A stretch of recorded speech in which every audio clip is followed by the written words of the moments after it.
It starts with the cryogenically frozen tumor. Predictive Oncology CEO Raymond Vennare doesn't like the term tumor to refer to the cancer they study here. I refer to them as human beings. These human beings are repurposing their lives for us for a purpose, to be able to find cures to help their descendants. That's their legacy. Vennare is not a scientist. He's a businessman who builds biotech companies. He's had a bullseye on cancer for 15 years. What's different about this venture, the mission, to get cancer drugs that work to market years faster. And what would have taken 3 to 5 years and millions of dollars, we were able to do in a couple of cycles in 11, 12, 13 weeks. In preclinical drug development, tumor heterogeneity, patient heterogeneity isn't introduced early enough. Translation. Predictive Oncology scientists focusing on cell biology, molecular biology, computational biology, and bioinformatics to determine how cancer drugs work on real human tumor tissue. A bank of invaluable tumor samples allows them to crunch that data faster. Remember, those samples are people. When I think about cancer, I see their faces. I don't see cells on a computer screen. Vennare sees his brother Alfred. He was my first best friend.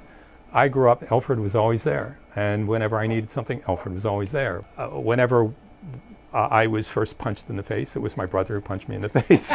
Whenever he did that, he would pick me up and say, don't ever do that again. You know, my brother was my mentor. He also thinks of his parents. In my case, my mother and my father and my brother sequentially died of cancer, which means that I was a caregiver, my family was a caregiver, my siblings and my sister were caregivers for 5 consecutive years. Senior scientist Amy Ewing thinks of her father. More recently, I lost my father to prostate cancer about a year ago. Yeah, so to me, I have a deeper understanding now of what it means to have another day or another month or another year, and I think that's really what gets me up in the morning now even, is to say that I want to carry on his legacy and help somebody else have more time with their family members. With a board of scientific advisors that includes an astronaut and some of the top scientists in the country, Vennare says ethics is part of the ongoing artificial intelligence conversation. The purpose is to make the job of the scientists easier so they can expedite the process of discovery.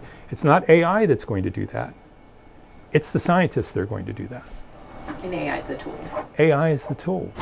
Vennare says predictive oncology is agnostic. That means this company seeks to help drug companies quickly zero in on effective drugs for all kinds of cancer, the ones that impact lots of people, like breast cancer, and the ones that impact relatively few, but are usually a terminal diagnosis. Think pancreatic cancer or glioblastoma. If I had any influence over the drug discovery, a drug company developing that drug, I would name it after my mother. It was glioblastoma that took his brother's life and his mother's. Isabel Rosa. Isabel Rose. Okay, all right. Stay tuned, right? Yeah, stay tuned. Stay tuned. I'm Shannon Perrine, Pittsburgh's Action News 4.